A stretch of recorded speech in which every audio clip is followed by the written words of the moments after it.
கோடியில ஒருத்தியம்மா கோலமயில் ராணி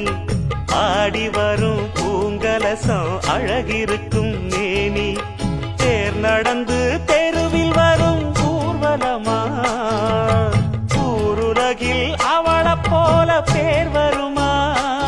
நல்ல பளிங்கு போல சிரிக்கும் மனச பறிக்கும் பவள விரிப்பு விளங்கிடாத இனிப்பு விவரம் புரிஞ்சிடாத துடிப்பு சந்திர ஜோதி வந்தது போல சுந்தர தேவி ஜொலிப்பு கலைவாணியோ ராணியோ அவள்தான் யாரோ சிலை மேனியோ தேவியோ எதுதான் பேரோ